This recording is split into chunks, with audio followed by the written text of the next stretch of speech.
अस्सलाम वालेकुम, कैसे हैं आप सब। उम्मीद करती हूँ कि आप सब ठीक होंगे। आज मैं आप सबके साथ पोटैटो वेजीज की रेसिपी शेयर करूंगी। आप किसी भी रेस्टोरेंट या KFC पर जाकर ये पोटैटो वेजीज खाने की कोई ज़रूरत नहीं। आप ये क्रिस्पी क्रंची मज़ेदार से पोटैटो वेजीज अपने घर में बनाएं। ये एकदम परफेक्ट बनेंगे और ये टेस्ट में भी फ्रेंच फ्राइज से ज़्यादा मज़ेदार बनते हैं। आप इन्हें किसी भी पार्टी पर बनाएं, शाम की चाय के साथ खाएं या बच्चों को बनाकर लंच बॉक्स में दें। मैं आपके साथ 1 किलो पोटैटो वेजीज की रेसिपी शेयर कर रही हूँ। ये 1 किलो आलू हैं, इनको मैंने छीलकर धोकर इस तरह से काट लिया है। आलू के पहले 2 हिस्से किए और फिर इस तरह से काट लिया है। अब इन आलू को साइड में रख दें।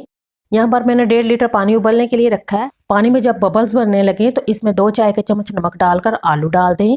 एक बार इसे अच्छी तरह से मिक्स करें। जब पानी उबलने लगे तो आपने आलू को सिर्फ 5 मिनट के लिए बॉयल करना है। 5 मिनट के बाद चूल्हे को बंद कर दें।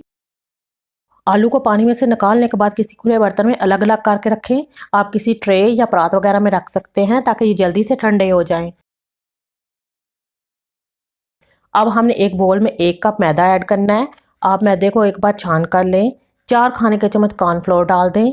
नमक मैं इसमें डालूंगी 1.5 चाय का चम्मच। आप इसमें अपने जायके के मुताबिक नमक ऐड कर सकते हैं। कुटी हुई लाल मिर्च डालेंगे आधा चाय का चम्मच। लहसुन पाउडर 1 चाय का चम्मच। लाल मिर्चें 1 चाय का चम्मच। आप इसमें अपने जायके के मुताबिक कम या ज्यादा मिर्चें ऐड कर सकते हैं। चिकन पाउडर 1 चाय का चम्मच। ओरिगानो 1 चाय का चम्मच डालकर इसे अच्छी तरह से मिक्स कर लें। अब मैं इस मैदे को परात में डाल लूंगी ताकि आलू पर अच्छी तरह से मैदे की कोटिंग हो जाए और आलू टूटे भी नहीं। अब इस मैदे में पहले थोड़े से आलू डालकर इसे अच्छी तरह से इस तरह से मिक्स कर लें ताकि सब आलूओं पर यह मैदा अच्छी तरह से लग जाए। फिर एक एक करके आलू झाड़कर निकाल लें। सब आलूओं पर मैदे की अच्छी तरह से कोटिंग करने के बाद इस टाइम पर अगर आप चाहें तो इन सबको जिप लॉक बैग में डालकर फ्रीज कर सकते हैं। जब दिल करे निकाल लें और गर्म ऑयल में डालकर फ्राई कर लें। अब हम इनको साइड में रख देंगे।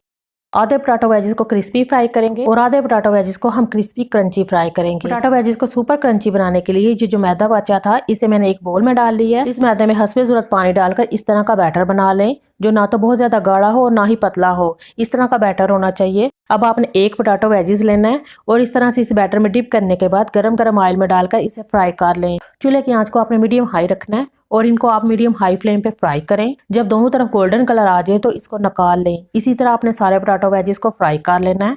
मैंने यहाँ पर आधे इस बैटर में डिप करने के बाद फ्राई किए हैं और आधे पोटैटो वेजीज मैदे की कोटिंग वाले फ्राई कर लेंगे। इनको आपने किसी भी बैटर में डिप करने के बाद फ्राई नहीं करना बल्कि मैदे की कोटिंग करने के बाद फ्राई कर लेना है और अपनी मर्जी का कलर आने पर निकाल लें। ये देखिए कितने ज़बरदस्त पोटैटो वेजीज बने हैं।